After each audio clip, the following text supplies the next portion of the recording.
Coucou à tous, j'espère que vous allez bien. On va se retrouver aujourd'hui pour la pile à lire de mon mois d'avril. Cette pile à lire est clairement bien trop grosse. Voilà, si je lis la moitié, je serais déjà bien contente. Mais voilà, j'avais envie d'avoir une grosse pile à lire pour pouvoir piocher dedans, donc avec des thèmes très très différents. Donc on va commencer tout de suite. Le premier roman que j'ai envie de découvrir ce mois-ci, il s'agit du Cœur des femmes de Martin Winkler, ou Winkler, je ne sais pas comment prononcer correctement son nom de famille. C'est édité chez Folio. Et donc, Le Cœur des femmes, c'est un ouvrage dont j'ai énormément entendu parler en bien, puisqu'il va suivre en fait un jeune homme qui va se retrouver un peu avec un médecin de famille qui joue aussi le rôle de gynécologue, et donc qui va se retrouver face aux problèmes des femmes de la vraie vie. Et il va ouvrir les yeux apparemment sur tous les problèmes qu'on a aujourd'hui face à la gynécologie. Parfois le fait que les patientes sont traitées un peu comme des bouts de viande, hein, voilà. Et je pense que ça va non seulement m'apprendre énormément de choses, mais à la fois je vais bien aimer suivre l'évolution du personnage dans son ouverture d'esprit. Donc je pense que ça va être une belle lecture. C'est un gros pavé. Vous allez voir que dans ma pile à lire, il y a pas mal de pavés et je suis très consciente que je ne pourrai jamais lire tout ça, sachant que c'est écrit tout petit. Voilà. Deuxième pavé, hein, j'aimerais lire La tristesse des éléphants de Jodi Picoult. C'est aux éditions Babel. Je l'ai présenté il y a vraiment très peu de temps dans mon book haul, donc je ne vais pas trop revenir dessus, mais en fait dans La tristesse des éléphants, on va suivre une jeune fille qui a perdu sa maman qui était chercheuse, qui étudiait les éléphants, voilà, qui était scientifique, je ne sais pas le mot exact, mais qui suivait ces animaux de près. Et en fait elle va se faire aider par un journaliste d'investigation, me semble-t-il, et les vieux journaux de sa mère, et elle va essayer de retrouver sa trace et comprendre ce qui s'est vraiment passé dans la disparition de sa maman. J'ai entendu d'excellents échos sur la tristesse des éléphants, notamment de la part de deux youtubeuses que j'apprécie énormément. Je ne sais pas si vous les connaissez pas, allez, foncez vous abonner à leur chaîne. Il s'agit de Sabrina de la chaîne Call Me Sab et Amélie de la chaîne Amélie. Donc je vais vous mettre tout ça en barre d'infos. Mais j'ai vu qu'elle l'avait lu le mois dernier et ça m'a donné hyper envie de lire. Sans surprise, si vous avez vu mon bilan du mois de février, j'ai envie de lire Fin de ronde de Stephen King. Fin de ronde qui est le tome 3 de la saga Monsieur Mercedes. Donc maintenant vous savez que j'ai eu un coup de cœur sur Monsieur Mercedes. Que Carnet Noir, le tome 2 a été une très bonne lecture.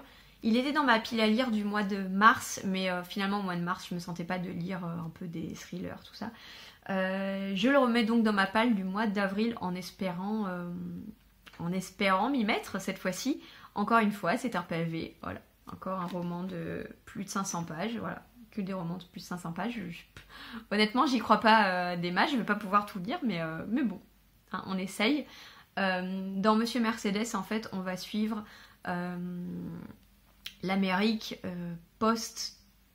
pendant et post-crise économique de 2008, donc énormément de gens qui ont perdu leur emploi, et c'est dans cette atmosphère en fait qu'il y a une personne qui va foncer avec sa Mercedes sur les gens qui faisaient la queue devant un centre pour l'emploi, donc évidemment tragédie, et on va suivre un policier à la retraite qui s'appelle Hodge dans ce premier tome, ainsi que Monsieur Mercedes, donc on va avoir cette dualité de point de vue. Le tome 3, quand j'ai lu le résumé au dos, c'est la suite directe de Monsieur Mercedes, donc je peux pas vous parler du tome 3, ça vous spoilerait. Celui-là, je pense pas qu'il se lise indépendamment. En tout cas, il me fait très envie. Un peu de douceur, et en plus, avec le retour des beaux jours, je me suis dit que c'était le moment de sortir Pagnol, avec cette autobiographie La gloire de mon père. Donc c'est le premier tome de son autobiographie en 4 tomes. En fait, j'avais craqué sur les couvertures de Sampé que je trouve absolument splendide en aquarelle. Et voilà, La gloire de mon père, c'est un livre que j'avais lu. J'avais lu les 2 premiers, me semble-t-il, lorsque j'étais peut-être en 6e ou 5e, enfin pré-ado, que j'avais beaucoup aimé. Et je sais pas pourquoi. J'ai eu envie en fait de relire quelques classiques et avec ces belles éditions, je me suis dit bah pourquoi pas Pagnol quand j'ai craqué quand je l'avais vu en librairie. Je sais juste que bah voilà, c'est un petit garçon qu'on va suivre dans le sud de la France. Je sais même plus exactement la période de l'histoire. Je sais pas si on est autour. Ouais, je sais pas exactement quelle période c'est. Je sais pas si c'est début, je vais dire début du 20e, mais je suis pas sûre du tout. Si vous savez, n'hésitez pas à le dire en commentaire. En tout cas, ça me fait envie et je sais que Pagnol c'est très accessible, donc ça va être une petite lecture. Celui-là est pas trop gros, de 120 pages. Entre deux gros pavés, ça peut se faire. Le retour du pavé, hein, voilà. La ferme africaine de Karen Blixen. Alors celui-là, je me suis dit qu'il allait me faire voyager hein, dans ces périodes un peu troublées. En fait, c'est le livre qui a inspiré le film Out of Africa, que je n'ai pas vu. Mais moi, j'avais lu Baron Blixen, que je vous mettrai juste ici, je me souviens plus de l'autrice, qui parlait en fait de Karen Blixen, puisque elle écrit son histoire, qui a effectivement vécu en Afrique, qui avait une réserve là-bas avec des animaux, des plantations, et qui a une vie finalement cinématographique hein, qui est très très éloignée, et qu'elle a décidé de partir en Afrique. J'ai hâte de lire son histoire. Voilà, j'avais vraiment beaucoup aimé Baron Blixen, et je m'étais procuré cet ouvrage juste après, donc pourquoi pas.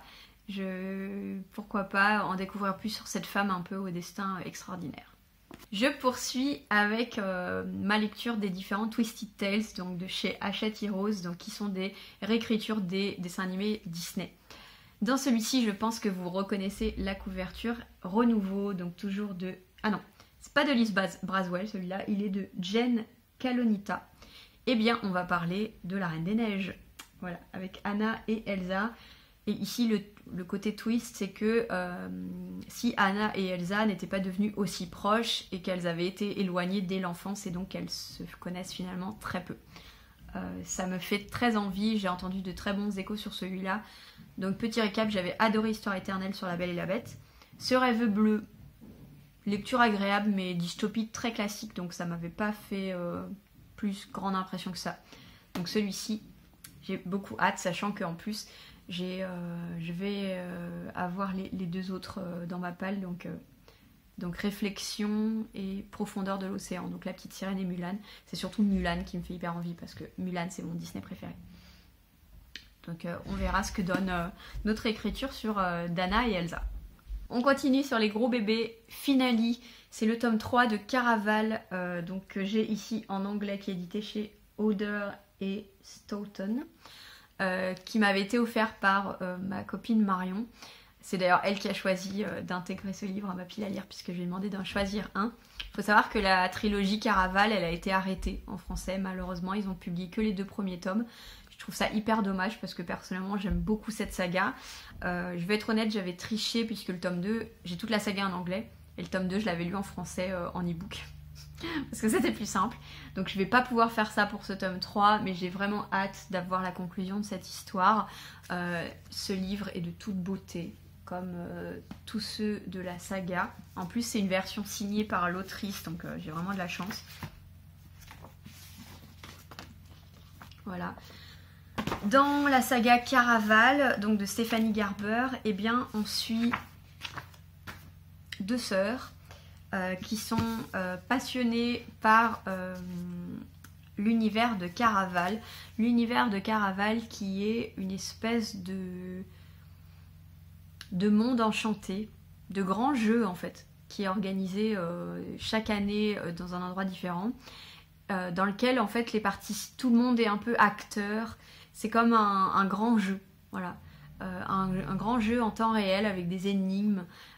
Il faut découvrir des choses, il y a un gagnant et donc ces deux sœurs sont passionnées par l'univers de Caraval. Elles ont écrit je ne sais pas combien de fois à Legend qui est le chef de Caraval et elles n'ont jamais pu y aller et un jour elles vont être donc au début du tome 1 elles vont donc être invitées à Caraval pour cette session-là. Et je n'en dirai pas plus. Voilà. C'est personnellement une saga young adult que j'aime beaucoup. Je sais que c'est un peu... Il y a des gens qui adorent, il y a des gens qui détestent. Moi, c'est juste une saga que j'aime, que je trouve divertissante. Voilà. J'aime beaucoup cet univers un peu féerique, un peu parc d'attractions, fête foraine, jeux en temps réel, énigmes, tout ça. Voilà. C'est surtout ce côté-là qui me plaît parce que honnêtement, les personnages sont vraiment clichés. Il n'y a pas beaucoup de profondeur, mais j'aime l'univers et voilà, ça me donne envie d'en connaître plus, donc j'ai hâte de continuer et terminer cette saga puisqu'il y a donc 3 tomes et j'espère que le dernier tome sera à la hauteur des 2 autres. Ensuite, Gardien des cités perdues de Shannon Messenger, c'est le tome 5 projet Polaris, c'est édité chez Lumen. Celui-ci je l'ai intégré à ma pile à lire parce que je l'ai commencé fin mars et que j'en suis à peu près à 70%. Je lis sur ma liseuse, donc vous voyez pas de marque-page. Quand c'est genre de gros pavés comme ça, je préfère le lire sur ma liseuse. Donc celui-là pareil, il fait 700 pages, donc voilà. J'ai vraiment choisi que des gros livres ce mois-ci. Si j'arrive à en lire plusieurs, le challenge pavé sera vraiment au top. Je vais juste vous redire rapidement ce que c'est le tome 1, puisque je pense que vous connaissez Gardien des cités perdues. On suit Sophie qui vit dans notre monde, mais qui est assez exceptionnelle puisque déjà elle entend les pensées des gens et en plus de ça elle a une mémoire photographique et un jour lors d'une visite au musée avec ses camarades de classe, il y a Fitz qui va lui apparaître et lui expliquer qu'en fait elle est une elfe et qu'elle doit aller vivre dans le monde des elfes. Voilà. Je vais arrêter là. C'est une grosse saga de fantasy young adult que personnellement j'apprécie. C'est pas un énorme coup de cœur, aucun tome n'est un coup de cœur, mais c'est très divertissant. J'aime beaucoup les personnages, je m'attache pas mal à certains personnages, notamment les personnages masculins de cette saga que j'aime beaucoup, que je trouve finalement ils sont pas ni blancs ni noirs et ils ont plein de nuances et c'est pour un livre young adult et ça je trouve ça intéressant. Il y a pas mal d'aventures, j'aime beaucoup le monde des elfes, voilà, ça me développe mon imagination, donc c'est pour ça que j'aime beaucoup cette saga. Et donc là, je crois qu'il y a 8 tomes de parus, il y en aura 9 au total si je me trompe pas, et donc j'en suis au tome 5. J'ai pas les autres dans ma pile à lire, mais voilà, si j'ai envie de continuer, je pourrais toujours les lire sur ma liseuse en attendant qu'on puisse commander des livres. Et voilà pour cette saga. Un livre un petit peu surprenant je pense, puisque vous savez que la romance et moi ça fait 50 000. Les amoureux de la lune de Lizzie Felton, je me suis dit que j'avais besoin de douceur également cette période et quoi de mieux qu'une romance, sachant que la plume de Lizzie Felton est souvent encensée de par sa beauté, son côté poétique, donc je me suis dit pourquoi pas. C'est édité aux éditions du Chat Noir, il est pas très long. Voilà. Je suis pas sûre de le lire, il fait pas partie de mes priorités, mais je me dis que pourquoi pas pour une petite parenthèse un peu suspendue de douceur. Et le dernier que je vais vous présenter, j'ai failli l'enlever et je me dis je vais vous le montrer et puis si je le lis pas, tant pis, de toute façon je lirai jamais tout ça. La boîte de Pandore de Bernard Werber. Il m'a fait de l'œil lors de sa sortie poche. Sachant que j'ai jamais rien lu de Bernard Werber, mais j'en ai tellement entendu parler que j'avais vraiment envie de commencer. Je sais pas si celui-ci est le meilleur pour commencer, je n'en sais rien. On verra bien. Je sais que les fourmis est très encensé, de même que les thanatonautes. Dès que je les trouve de catch, je me les procurerai. Dans la boîte de Pandore, apparemment, on va suivre une histoire un peu de retour dans le temps. Donc ça va parler du temps, de vie alternative en fait, pas que du temps, mais de vie alternative en fonction du chemin et des actions qu'on fait dans notre vie. Donc c'est un thème que j'aime beaucoup, que ce soit en film, en série, en livre. Donc je me dis pourquoi pas. Et on verra, comme ça me donnera une première idée de Bernard Werber. Et c'est édité au livre de poche. C'est tout pour cette pile à lire du mois d'avril, c'est déjà pas mal. Donc on est d'accord que je lirai jamais tout ça. N'hésitez pas à me dire en commentaire qu'est-ce que vous avez prévu de lire. Est-ce qu'il y a des livres parmi tout ça que vous avez adoré, qu'il faudrait que je lise en priorité? Je le ferai passer en priorité dans ces cas-là. N'hésitez pas à mettre un petit pouce si vous avez aimé cette vidéo, ça aide beaucoup la chaîne, et à vous abonner si c'est toujours pas fait. Je vous fais de gros bisous, beaucoup de courage pour cette période de confinement qui n'est honnêtement pas agréable. J'ai décidé de faire les vidéos comme d'habitude, donc de pas changer mon contenu pour cette période parce que en fait j'en ai un peu marre de voir ça partout. C'est évident pour personne et donc je préfère rester dans mon semblant de normalité, voilà, y compris pour mes vidéos, c'est le choix que j'ai fait. Je vous fais de gros bisous et puis on se dit à la prochaine pour une autre vidéo. Allez, ciao!